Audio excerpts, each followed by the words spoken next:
O Instituto Líderes do Amanhã, em todos os fóruns, tem a tradição de premiar um empreendedor, uma figura de destaque pelos seus valores. Também por suas entregas e principalmente pelo impacto que vem promovendo na sociedade. Temos, então, o orgulho em homenagear este ano o empresário Jorge Gerdau, presidente do Conselho de Administração da Gerdau, que estará conosco no formato online para fazer a apresentação do Prêmio Liberdade. É convidado ao palco o associado nível 3, Caio Ferola. Informamos que o prêmio já foi entregue ao Jorge Gerdau. Ele aparecerá já com o prêmio em breve em nossa tela.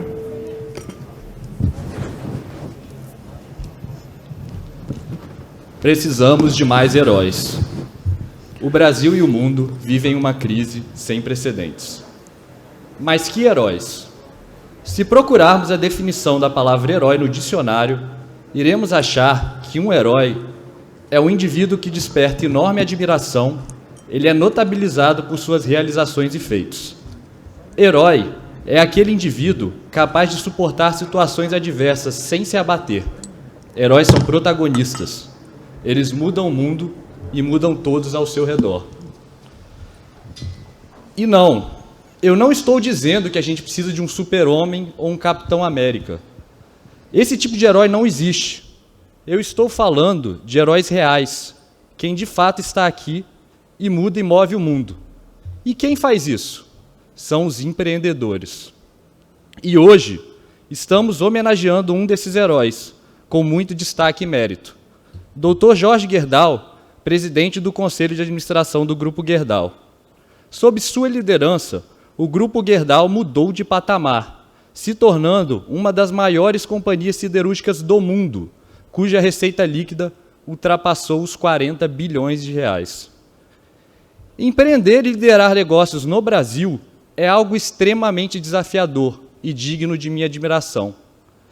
É um ato de heroísmo, é lutar diariamente para que o livre mercado seja, sim, um direito humano. E é por isso que precisamos de mais heróis como o Dr. Jorge Gerdau, no Brasil e no mundo. Ao buscar e gerar mais lucro em suas empresas, eles também geram inovação, renda e empregos. O Grupo Gerdau hoje é responsável direta e indiretamente pela renda de mais de 30 mil colaboradores, junto com suas famílias.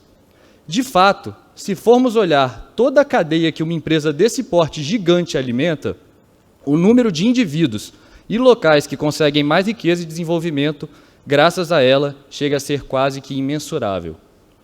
Sem dúvidas, o Dr. Jorge Gerdau é um herói da liberdade.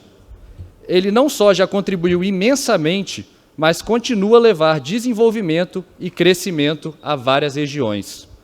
O mundo todo está em crise e nós precisamos de uma retomada. E sim, os heróis que vão salvar o mundo são os empresários.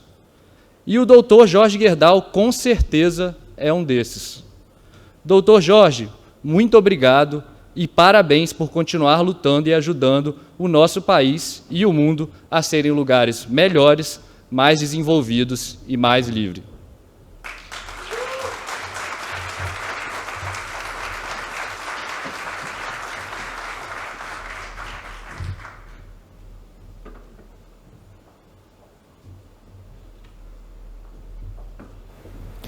Doutor Jorge, nós já ouvimos o senhor. Pode conversar conosco, por favor.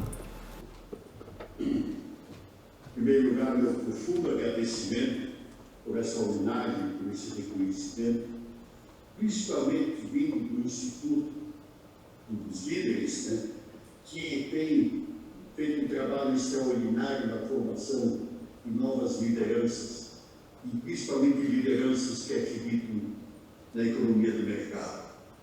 É decisivo que essa filosofia seja cada vez mais consolidada e aprendida por todos, porque é um tema eminentemente cultural de se perceber que as soluções vêm pela economia de mercado.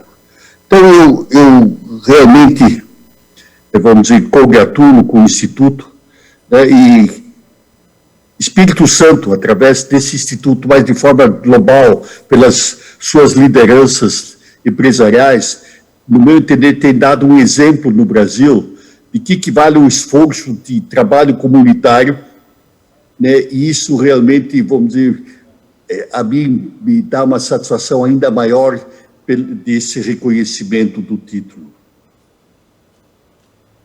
Tenho visto, vamos dizer, que nesse seminário foi posto o tema, vamos dizer, de realmente a importância da economia de mercado, né, para a sustentabilidade, para o desenvolvimento. E realmente, se nós olharmos o mundo de hoje, fica muito claro, né, de uma forma cada vez mais evidente, né, os países que defendem e estruturam a economia do mercado. Muitos países socialistas ou anteriormente comunistas socialistas cada vez mais optam pelo caminho da economia de mercado. E eu diria que os principais fracassos que existem no mundo são aqueles que não sabem estruturar o sistema respondendo pela economia do mercado. É lógico que esse conceito da liberdade necessária para o funcionamento de uma economia de mercado é uma tarefa relativamente complexa.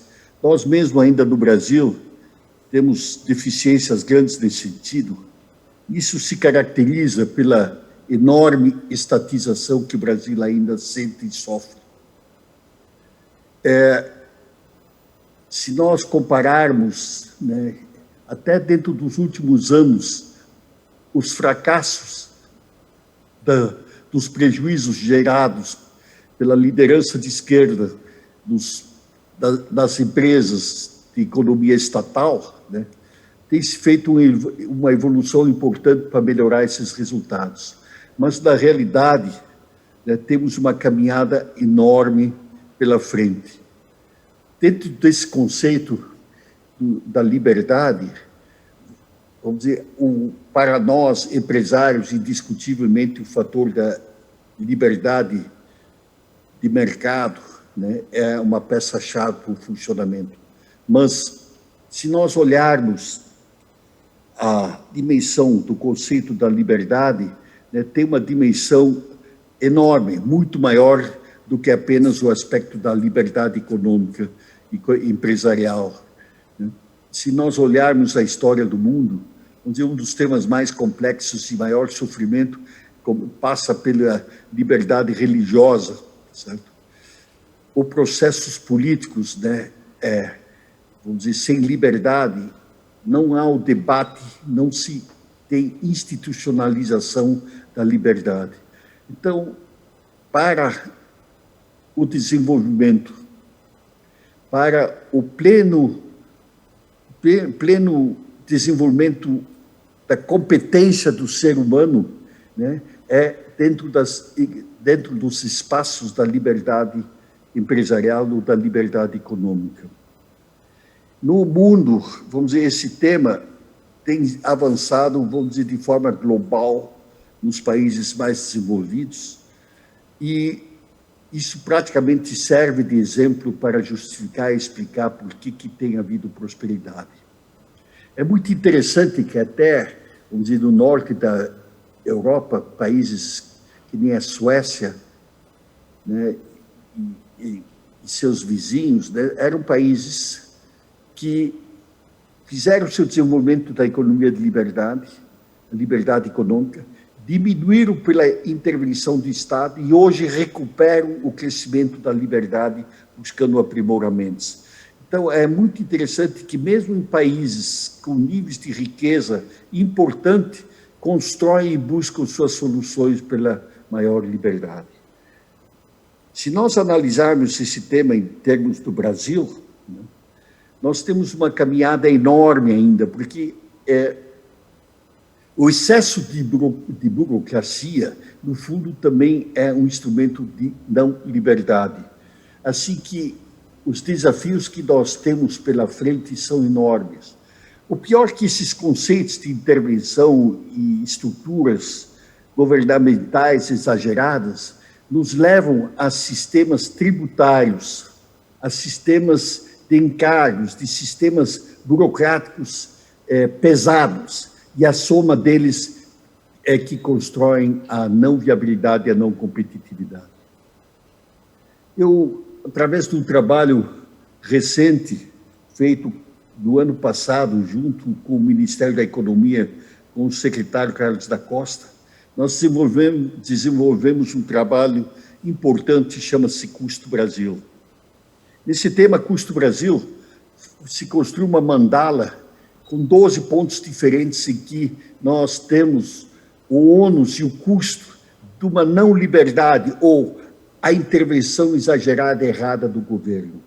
É uma coisa impressionante como ainda temos uma tarefa enorme a desenvolver nesse sentido no Brasil, e por isso instituições que nem o Instituto Liberdade, e Instituto Liderança, né, ou os outros institutos semelhantes espalhados no Brasil, têm um papel cada vez mais importante na formação de jovens que têm a capacidade de enxergar e ajudar na construção dessa revolução que tem que ser feita. Nesse trabalho da mandala, que nós fizemos pelo MBC, né, que está essencialmente essa instituição na preocupação de melhoria e eficiência de gestão, evidentemente defendendo os princípios da liberdade econômica, nós chegamos a uma comparação nessas 12 frentes a um custo a mais do Brasil de 1,5 trilhão. Gente, eu repito o número que é inacreditável, 1,5 bilhão por ano que nós temos de custos a mais pela estrutura burocrática, não inteligente e intervencionista do governo, que nos leva a uma redução de competitividade do país em todas as frentes, em todos os segmentos. Consequentemente, a filosofia de liberdade econômica, a filosofia de desburocratização, etc., são peças-chave para trabalhar. Eu vou tomar a liberdade de falar assim 2, 3 exemplos interessantíssimos. No Chile, um operário leva 85% do que ele custa para casa. No Brasil, o custo faz com que o operário leve 42% a 45% para casa. Quando eu dou 1% de aumento a um trabalhador, a uma pessoa do Brasil, na realidade eu tenho um custo de 2,2% a mais. Países desenvolvidos, estruturados, eu diria até burocráticos, têm normalmente um custo que o operário leva 65%, 75% para casa. Se eu tomar outros exemplos, os encargos sobre a energia elétrica no país são absurdos. O Brasil tem o melhor custo de geração de energia do mundo. Mas, com os impostos e encargos, nós dobramos esse custo, e muitos deles não compensáveis com os encargos, que faz com que a indústria do Brasil pague preços da energia com conceitos burocráticos e não de economia de mercado na formação do preço. Se eu tomar a estrutura tributária, né, o Brasil talvez é um dos últimos países do mundo, vamos dizer, desenvolvido, que ainda continua com conceitos de débito e crédito não financeiro. Estabelece a gestão física de que é crédito tributário ou não. Consequentemente, vamos dizer, temos 70% da economia são serviços. Todo imposto de serviço é cumulativo. E na cadeia normal das empresas, você tem os encargos e impostos cumulativos. Quer dizer, eu mostro dessa forma, né? Vamos dizer, quando se fala, como o seminário hoje fala sobre a importância da liberdade econômica, é preciso raciocinar o estímulo à competitividade de uma empresa a outra, mas quando nós olhamos o mundo, o Brasil tem que construir a sua competitividade em termos mundiais. Não pode que nós tenhamos 1,5 trilhão, que leva a custos de 15% a 20% incorporados em qualquer nível de empresa estruturada, para uma outra etapa de passar esse produto, vamos dizer, na indústria petroquímica, ou na indústria de celulose, ou na indústria do aço, quando a matéria-prima é produzida, ela tem que passar os custos do custo Brasil para a próxima etapa, e a próxima etapa para a próxima etapa. Então, na soma, né, da visão de não ter uma clareza de que a estrutura governamental, a estrutura da economia de mercado, ela tem que entrar com o raciocínio de benchmark mundial. Por exemplo, minha operação nos Estados Unidos, eu não tenho livro fiscal de PIS, COFINS e ISS, eu tenho só imposto de renda. Imaginem que alívio que é esse tema. Eu tenho no Brasil 100 e poucas pessoas para cuidar da gestão da burocracia. No Canadá, eu tenho uma pessoa com meio expediente e não utiliza todo o meio expediente. Eu faço todas, são 4 usinas siderúrgicas, tem umas 8 transformações e mais uma distribuição. Eu faço isso com meio funcionário.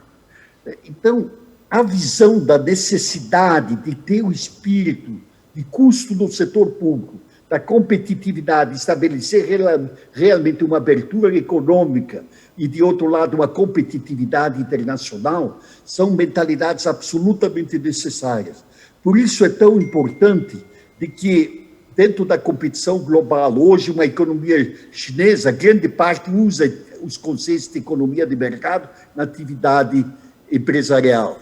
Na estrutura política, é um regime fechado, autoritário. Mas é interessante que, mesmo num país dito socialista, adotam soluções econômicas simplificadas. A carga tributária deles é ao redor de 22%. Nós estamos nos aproximando com custo de 33%, 34%, mais o déficit, nós vamos a 40%. Nós temos 40% do custo público, tá certo? Que, no fundo, é um inimigo à consolidação e à plena competitividade que o setor privado tem que buscar e achar. Porque só a estrutura de competitividade interna e externa é que nos cria uma economia realmente eficiente. Assim que os desafios são enormes e a cultura de custo, competitividade, economia de mercado, concorrência, são peças decisivas para atingir o desenvolvimento, porque isso nos dará competitividade internacional e a potencialidade de importações e exportações é que criam realmente o pleno desenvolvimento do país. Assim que eu me congratulo enormemente com o Instituto de Líderes, porque, através desse trabalho, nós estamos formando gerações que realmente enxerguem de uma forma aberta, lúcida, de como se constrói o desenvolvimento econômico e social. E temos os melhores exemplos do mundo, todos eles passam por uma economia de mercado. Então, enquanto nós não consolidamos o nosso conceito de economia de mercado, que atinge tanto as estruturas empresariais, como atinge o absurdo da estatização que o Brasil tem, que nos leva a novamente ter custos inviáveis na competitividade, faz uma relação decisiva no desenvolvimento.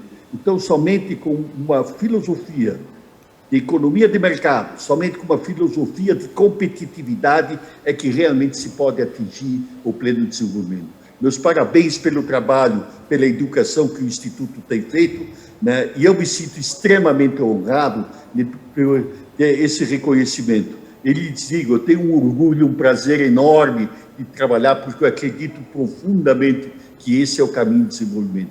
Hoje nós temos jovens líderes formados no IEE, nesses institutos, que estão participando na construção e melhoria de soluções no governo. E nós temos que agradecer profundamente quando esses líderes, com conhecimento adquirido no debate das ideias liberais, nós possamos realmente atingir isso. É talvez difícil para vocês poderem entender, mas eu comecei o primeiro instituto liberal no Brasil, junto com Roberto Campos e Donald Stewart. Praticamente nós éramos os 3 pioneiros nesse processo, começando com a tradução de alguns livros, quando eu hoje vejo a movimentação em prol do desenvolvimento econômico, cabeça liberal de disputa e competição, me dá um alívio enorme. Quando vejo como as redes funcionam, o Instituto Milênio e assim por diante, essa rede de institutos que nós temos hoje na formação de jovens, esse conjunto realmente nos dá a perspectiva de construir um país desenvolvido, justo, com dignidade a todos os brasileiros. São as minhas palavras e parabéns a vocês. Jorge Gerdau, muito obrigada, parabéns pelo prêmio e obrigada pela sua contribuição conosco neste dia. Deixa eu aproveitar para mostrar o prêmio, né? Aqui está o prêmio, eu agradeço imensamente, né? Eu vou pôr na minha coleção com muito orgulho. Vocês não sabem o respeito que eu tenho pelo trabalho que hoje o Espírito Santo faz, tanto pelo esse instituto, como também pelas lideranças empresariais. Meus parabéns, Espírito Santo. Hoje, o Espírito Santo é um exemplo ao Brasil. Gostaria que todos os estados conseguissem copiar o que o estado de Espírito Santo tem atingido. É um modelo a ser seguido em todo o Brasil. Meus parabéns. Muito obrigada. Vou pedir, senhor Jorge, que o senhor permaneça conosco na tela, por favor. O Caio vai fazer uma foto, né, Pai? Ao lado do senhor aqui no palco, né? O senhor vai aparecer na tela, vai ficar aqui ao lado, para que a gente tenha essa foto oficial. Estamos fazendo a foto, senhor Jorge. Só olhar aí para a sua tela. Já ajeitei meu casaco para a foto. Pronto.